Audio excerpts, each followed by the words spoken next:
அனைத்து நிர்வாக நண்பர்களுக்கும் எனது இனிய மாலை வணக்கம். நான் வழக்கறிஞர் ராஜேஸ்வரி, சர்வதேச உரிமை கழகத்தின் பொருளாளர்.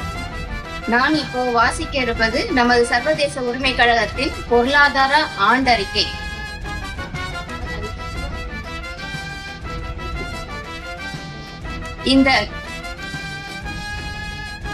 இந்த நாள் வரை நான் சொல்றதை எல்லாரும் நல்லா தெளிவா கேட்டுக்கோங்க. சர்வதேச உரிமை கழகம் என்னென்ன பணிகளை செஞ்சிட்டு இருக்குது அப்படின்றத நான் உங்களுக்கு தெரியப்படுத்த போறேன். அதுல ஒன் பை ஒன்னா சொல்றேன், கேட்டுக்கோங்க. நான் இப்போ வாசிக்க இருப்பது கரெக்டா கேளுங்க. நம்ம சர்வதேச உரிமை கழகத்தின் பொருளாதார ஆண்டறிக்கை இரண்டாவதாக சொல்றேன். நான் இந்த நாள் வரை யாரிடமும் எந்த நன்கொடையும் பெறாமல் தலைவர் அவர்களின் வழிகாட்டுதல் படி வழக்கறிஞர் ஆகிய நாங்கள் எங்கள் அனைவரின் வருமானத்தில் இருந்து ஒரு பகுதியை எடுத்து இன்று வரை நாங்கள் பல சேவைகள் செய்து வருகிறோம். அதில் முக்கியமான சில இப்ப நம்ம பார்க்கலாம். இவ்வளவுதானே கை தட்டுறது? நல்லதா தட்டுங்களே, சந்தோஷம். ஃபர்ஸ்ட் நாங்க பண்ணிருக்கிற என்ன வேலைன்னு பாத்தீங்கன்னா, முதல்ல பிரம்மாண்டமா உருவாக்கப்பட்ட சென்னை தலைமை அலுவலகம் எல்லாருக்கும் தெரியும் நினைக்கிறேன். ஒவ்வொரு வருடமும் சுமார் 100 மாணவைகளை இலவசமாக சட்டம் படிக்க நாங்கள் வசதி செய்துள்ளோம். கல்லூரி கட்டணம்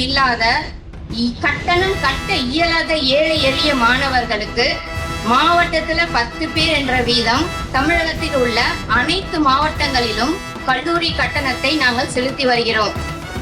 பழங்குடியினர் மக்கள் மற்றும் மலைவாழ் மக்களின் அடிப்படை தேவைகளையும் வேலை வாய்ப்புகளையும் கொடைக்கானலில் உள்ள மலைவாழ் மக்களுக்கு அவர்களின் அவசர மருத்துவ தேவைக்காகவும் கர்ப்பிணி பெண்களின் உடனடி மருத்துவமனைக்கு அழைத்து செல்லவும் மஹேந்திரா பொலேரோ வாகனத்தையும் வழங்கியுள்ளோம்.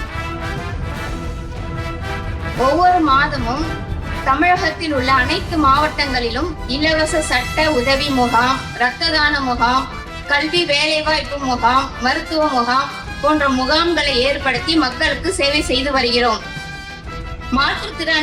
மாற்றுத்திறனாளிகளின் மாணவர்களை ஒலிம்பிக் போட்டியில் கலந்து கொள்வதற்காக ரூபாய் 16,50,000 செலவு செய்து அதில் பலரை போரா ஒலிம்பிக் விளையாட்டில் கலந்து கொண்டு வெற்றியடையும் செய்துள்ளோம். வயதான முதியவர்களுக்கும் ஏழை எளியவர்களுக்கும் மருத்துவ உபகரணங்களையும் மருத்துவ பொருட்களையும் மற்றும் முக்கிய புற்றுநோயால் பாதிக்கப்பட்டுள்ள நோயாளிகளுக்கு தமிழகத்தில் உள்ள அனைத்து அரசு மருத்துவமனைகளுக்கும் எங்களால் இயன்ற மருத்துவ உபகரணங்களையும் ஊட்டச்சத்துள்ள உணவுப் பொருட்களையும் மாதந்தோறும் வழங்கி வருகின்றோம். எங்கள் நிர்வாகிகள் சிறப்பாக செயல்படுவதற்கு நிர்வாகத்தை வளர்ப்பதற்கும் இதுவரை சுமார் 15 4 சக்கர வாகனங்கள் முன்தொகை கட்டி எங்கள் நிர்வாகிகளுக்கு வழங்கியுள்ளோம். இளைஞர் அணிக்கான 2 சக்கர வாகனங்களையும் வழங்கியுள்ளோம். இதுபோல் ஒவ்வொரு வருடத்திற்கும் சுமார் 2.43 கோடி ரூபாய் மதிப்புள்ள நலத்திட்ட உதவிகளை சர்வதேச உரிமை கழகம் செய்துள்ளது என்றால் அது ஒரு வரலாற்று சாதனை. இந்த சாதனை அனைத்தும் என் தலைவரையே சேரும். நன்றி, வணக்கம்.